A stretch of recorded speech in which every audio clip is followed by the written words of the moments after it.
Hey everybody, Darlington Farm here, and this week I got a fun video for y'all. We are going to go buy the cheapest welder I could find on Facebook Marketplace. It is a Miller CST 280 right there. Supposedly it comes with, some questionable looking leads and 2 cans of rods. I don't know what kind of rods it comes with, but it comes to a grand total of $325. So I'm going to pick it up today, and then we're going to go ahead and play with it here and see how well it does. I'm going to go through TIG and different stick rods with it, and I want to show you guys that you don't have to spend a whole lot of money to get into welding fabrication. Alright, so we're headed to Peru, Indiana, which is about an hour-and-a-half drive from us, and we're going to pick up that Miller CST 280 off Facebook Marketplace. This should be a fun drive.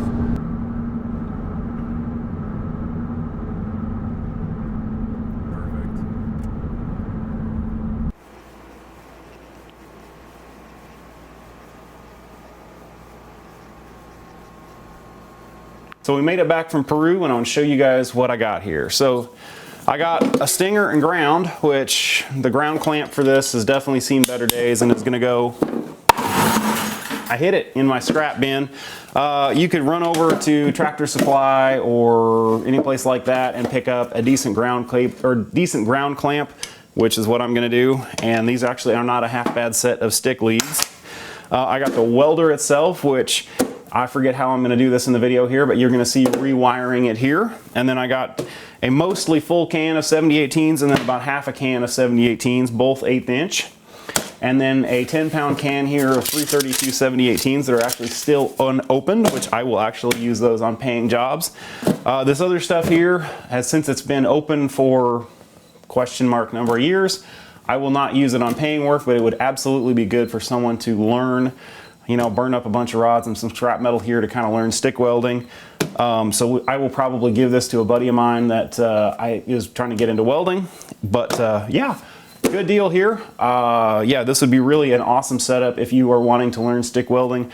I would absolutely encourage you to look for something like this over, say, getting like some super cheap Harbor Freight type deal. Because this is going to be like the industry standard out there as far as if you were to get a job. I see plenty of structural steel companies using these. I would assume also for process piping and things like that. I've always used MaxStars, but I definitely can see where this type of machine would be used. So anyway, keep watching.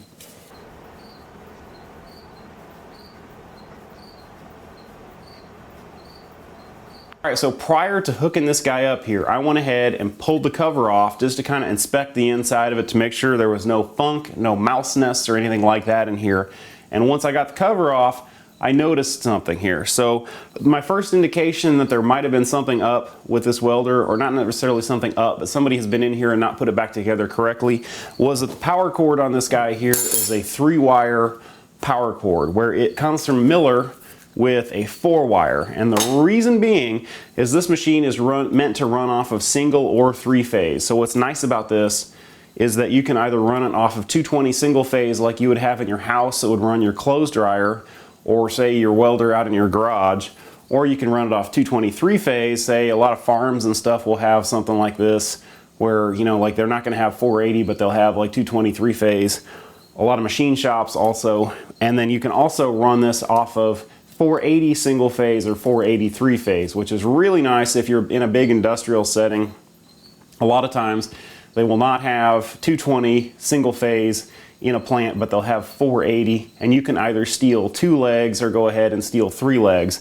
So if you're in, say, a plant, there's no electricity, you can usually steal the electricity that's going to an electric motor if it is not off of a variable frequency drive, if it's just off a contactor. You probably should talk to the plant electric people or really know what you're doing before you do this, but you can get power for your welder a lot of times off of something like that. So this machine is neat because you can just flip a switch back here and go from low voltage 220 to high voltage 480. But this one in particular was absolutely wired wrong here, and you're going to be able to see. So this is meant to where you have 3 lugs on the side of the machine here. You have your L1, L2, and L3 phase. Now, and then your ground here. This ground was just left dangling in the machine here, and then they have the black, white, and green wires attached where your phase lugs would go on it should go on the welders here. So we're gonna go ahead and fix this. I have a piece of 12-4 here, or 10-4, excuse me, and we're gonna go ahead and rewire this guy here. So I'm gonna go ahead and pull the existing wires off here. And all this information can be found. If you have any Miller product like that, you take the serial number and you go to Miller.com and look up under their support, on their webpage there, under support, you can get manuals for pretty much any Miller product out there. All I had to do was put in the serial number for this on Miller's webpage, and it immediately brings up the manual, and I was able to go and look at the wiring diagram, so I know black, white, and red, L1, L2, L3, and that shows you how this should be wired. So it's really nice. Miller's really good about that and makes it really easy to find. So we got our actual wires disconnected here, and so we'll go ahead. I think I need a pair of pliers to get that strain relief off, and we're going to go ahead and pull the existing power cord out. I'm just going to take some channel locks. I know there's some electricians probably crying out here, or not really crying, but cursing what I'm doing here, but you know, we're going to make this work here. So we'll go ahead, we'll pull the old power cord out here. Now don't throw this away. This looks like 10-3, so I'll be able to use this for some other stuff that is single phase. And so we'll go ahead, cut the cord on our other one here. Now this is SOOW cord, which is basically like oil, abrasion resistant, stuff like that. And we're gonna go ahead and run it in the back of the machine here. So before I feed this into the back of the welder here, I'm gonna go ahead and strip off probably 6 inches or so. I just use these Klein high leverage cable cutters here, and that's probably good right there. You don't, just kind of a little bit of pressure and rotate it around there. Make sure you don't cut into the sheet or the insulation on the wires on the inside there. And then go ahead and peel it off here. Of course, since I'm doing it on camera, it's being difficult. There we go. So now I've got my different conductors here. I have my black, my white, and my red there, and then my ground. So I'm gonna go ahead and take and cut these strain relief strands off here and then feed it in the back of the welder. All right, so I got those trimmed off there. We're gonna go ahead and stick the strain relief wire nut on there. Now we're just gonna go ahead and feed this into the back of the machine here.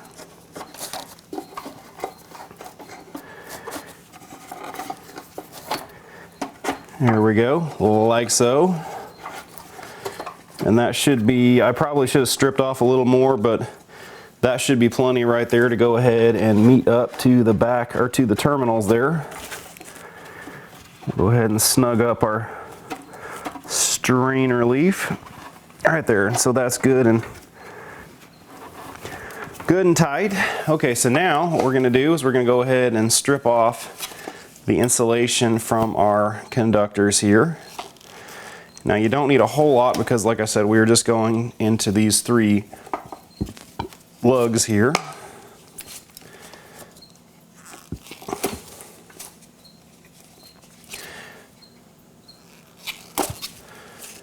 And then our ground right there.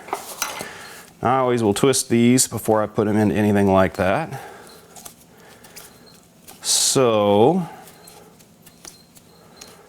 all right, so then we're gonna go L1, L2, and L3. Now L3 is red, which in my shop, that is gonna be your generated leg because I am on a phase converter.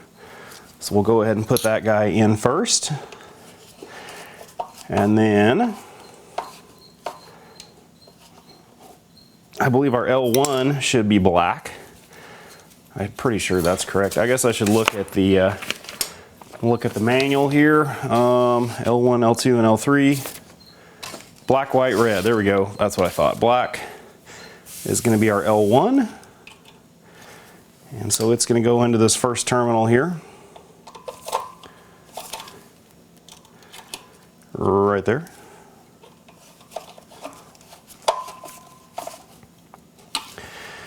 And then L2 is going to white, and it's going to go right there. So we'll go ahead and pop it in there.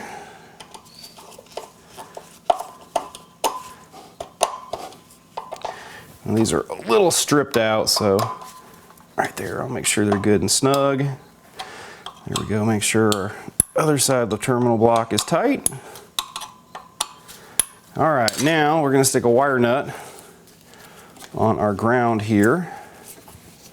So I got a red wire nut here. We'll twist these guys together here. And go ahead and tighten those guys up. Okay, so now we should be good. Stuff that guy back down here. Now we're going to go ahead and put a plug on the other side of our cord here. All right, so in my shop here for 223 phase, I use an L1430P plug, which I know for you electricians out there is not correct. It is the 4-wire generator plug. However, since I run the welding stuff, it is a whole lot easier to just run extension cords with 4-wire extension cords with one plug on it than a bunch of different ones. Typically what all my welders are gonna have one of these 1430P plugs on it. And then I have a pigtail to go between that and a 480 twist lock, a Hubble plug, whatever you want like that. But in my shop here, I'm the only one working here. It is a whole lot easier to just go to Home Depot and buy one of these plugs than to have to get on McMaster or Granger and order an actual 3-phase twist lock. So, nah. So we're gonna go ahead and strip this guy and get it ready to go ahead and put the plug on it here. So this is about the right length. And again, these are just like the cable cutters. But if you got a pair that's sharp like that, you can go ahead and just really lightly run it around the insulation and snip it off, or not snip it off, but slice it off right, rather than using a utility knife right there. So we're gonna go ahead and trim off our strain relief, like so. Now, I already slid on the plug jacket. Oops, I got one more of these strain relief guys to cut off here. Okay, so now we're gonna go ahead and strip off about 3/8 of an inch or so on these, like so. This one, the jacket, that inner jacket off the wire stuck with it, so we'll try and peel that off. We don't want that in our plug. Same here, about 3/8 or so. That was more like a little over, but oh well. You get the idea. So now, I always twist those. Now, on these, the pin with the little leg dealy on it there, that's your ground. So I always put that one on first, and then we'll go ahead and snug it up. Which, I believe that's supposed to be your safety ground on like a generator, but in this case we are using that as our ground, and then the other 3 legs are going to be our phases. Now, in my shop here, the opposite lug from that is always going to be L3. That is my generated leg. So I always go ahead and put that on next. That would be W on your plug here, but that is my generated leg because most of my machines have, like I said, these plugs on it, and I use that for checking, or so I know I have the correct plug pin out from one side of the plug to the other. And then now I run X and Y, so I run black and white opposite one another on the other 2 legs, like so. And also, I will say these plugs here, I have noticed, have been getting difficult to find at my local hardware stores. So like Home Depot and Lowe's and all that have not been stocking these. And whether it's, you know, people panic buying them for making generator cords or what, I don't know, but they have been difficult to find. So Amazon is your friend for getting those. And also, I've noticed they're a lot cheaper off Amazon. So now, we snug these guys up here. We're going to double check it. We got our ground leg, which is the tooth or the prong that has the little jog on it. And then the one opposite that is our generated leg, and then our other 2 phases. So now we'll go ahead, slide this guy back together. There's 2 screws that hold the plug together. We'll go ahead and put those guys in here, like so. And then we'll go ahead and snug up the strain relief on the cable here. And then we'll go ahead and plug this guy in. Go ahead and check this real quick here. Now I'm putting 220 3-phase into this. So my first L1 to L2 here is 236 volts. L1 to L3 is 243 volts. L3 to L2 is 239, and this is about right considering I am on a phase converter here. All right, so this is going to be the first TIG job with the CST 280 here. Normally I would not touch a exhaust job like this, but this is for a buddy of mine that owns a trucking company that hauls my gravel, so I'm going to try and keep him happy. So what it is this is off of a Ford EcoBoost where it goes into the muffler where the flex line broke.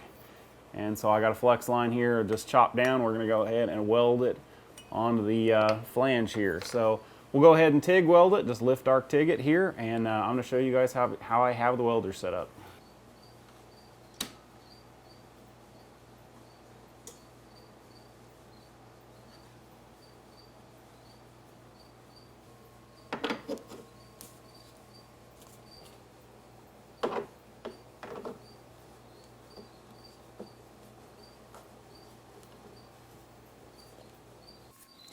All right, that looks pretty good. So I got some filler over here. So we'll go ahead. I'm set at about 50 amps, something like that. Go ahead and light up and see what happens here.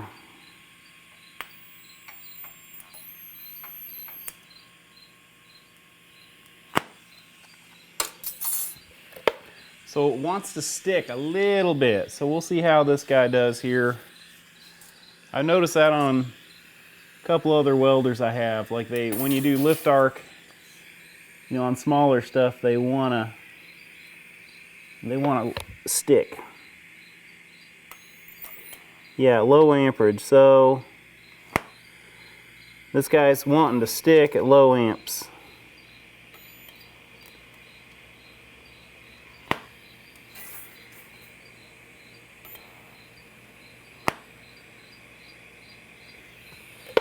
Not bad though, we can deal with this.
So it welds pretty good. I can't really complain about it.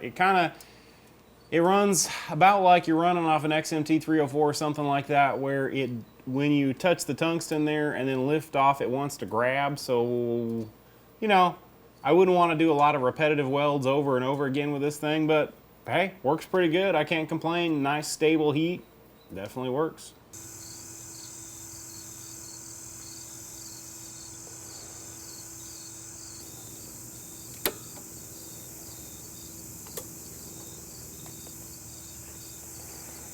All right, I got the 280 set up here. I'm gonna light up on this piece of scrap and see what I think of it here. So I'm running 1/8 inch 70/18s. These are the ones that came with it. And I'm actually impressed. I'm set at 125 amps. I'm set for 7018 stiff, which is how I usually like the welder to be set. Yeah, that's not half bad. Now one thing, like the little Miller Maxstar 161s and 210s, I'm not a huge fan of stick welding off of, because they kind of have an arc like a battery charger. But this feels pretty good. It's got enough dig where if I really push on the rod here, it doesn't even begin to snuff out. And it's you know, I'm just on flat plate here, but hey, that feels pretty good. I'm going to turn this down for the next one here and see how it does. I like that. I'm impressed. Pretty impressive little machine. Alright, so I'm really impressed with the way that ran 7018, so I'm going to go ahead and try an 1/8 inch 6010 here. This is just a Lincoln 5P, or 5P Plus, so we'll go ahead and light up here and see how it does. And this just feels like I'm using my Pipe Pro. Now again, you know, I'm not welding pipe, I'm not at a weird angle here, but this just feels pretty decent. I would definitely take this out on the job and not think twice about it. It's got enough dig where right now I'm really pushing that rod in there and it did not snuff out, which is pretty impressive. That's my biggest gripe with like the Maxstar 210s that I've had, is if you go to stick a rod like that, I mean, it will just immediately snuff out, but that sucker is just going. I mean, look at that. It's still going. Oh, there it went. Well, anyway, you get the idea. All right, I was so impressed with how that ran, that 1/8 inch 6010, we're gonna go ahead and try a 532 8010. So this would be an 8P plus rod, so it just has a higher tensile strength than say like your 5P plus rod. So we'll go ahead and try it next and see how it does. And I'm set at 150 amps on the machine, which actually is a little bit too hot. I wasn't really sure what that was gonna like. So we'll back that guy off just a hair here and see. Oh yeah, that runs real nice. I like that. I'm definitely impressed with this welder. In fact, I could go down just probably another 10 amps or so. We'll see how that does.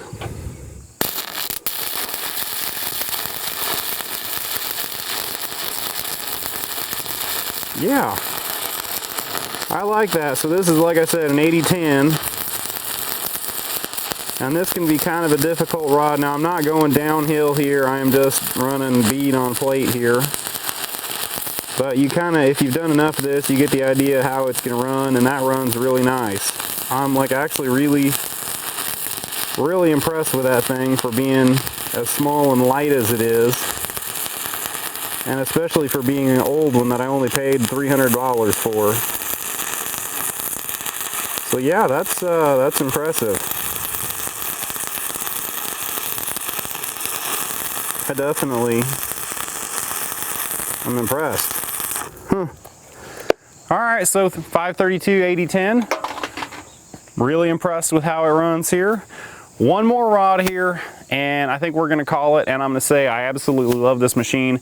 I'm gonna go ahead and run a 3/32 7018, just because, say, if you are buying a machine like this and you're just starting out and learning how to weld, that 3/32 7018 and a 1/8 6010 are gonna be probably your most used rods. So like I said, this is a 3/32 7018, and that combined with a 1/8 6010 for just kind of general repairs is probably going to be your biggest used two rods there. Nice thing, if you have your machine set right, typically like you can go ahead and run both rods on the same setting, which is how I usually run. I will usually run on, say like on my Pipe Pro, I'll just leave it in 60-10, and then I will set it at about 75, 80 amps, something like that. And it's not real great on either one of them. But say if you're up in a machine or under something, it's really nice to just go ahead and be able to run, say like a root pass with your 60-10, and then also go ahead and fill back in over it with your 70-18. 60-10 is a lot more brittle, 70-18 is a lot more ductile. That means it can flex a lot more before it breaks and cracks. So you get the idea. Anyway, I'm gonna light up on this guy and try it out here and see what I think. Based on everything else, I'm sure it's gonna run just fine. And it is running just absolutely beautiful.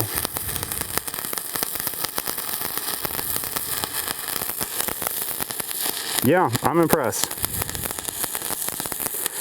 I'm a little hot. I could probably turn it down just a shade, but hey, you could really burn it in with this guy and it runs just peachy. Yeah, I am definitely impressed with this welder.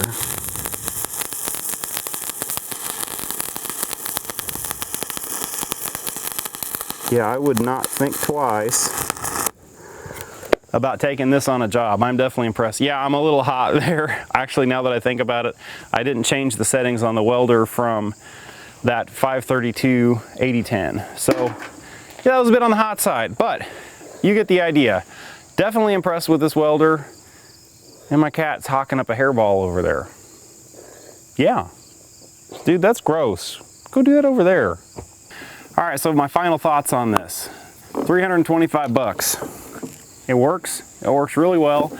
And as somebody that welds pretty much every day, I would not hesitate to take this on a job. I'm actually shockingly impressed with how well something that's, you know, easily pick upable like that, how well it works. Like I said, I've had Miller Max Stars that are pretty much comparable in size. Phenomenal TIG welders, not so much for stick welding. This seems like it is a good balance of really good stick welder and also really good lift arc. So if you get the opportunity, check Facebook Marketplace. Like I said, I paid 325 bucks for this. I'm Darlington Farm. I hope you guys got something out of this video, and thank you for watching.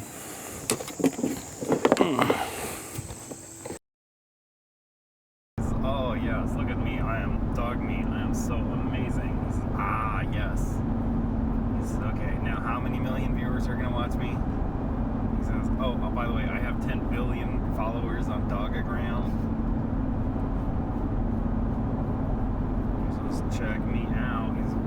Look at my big muscles.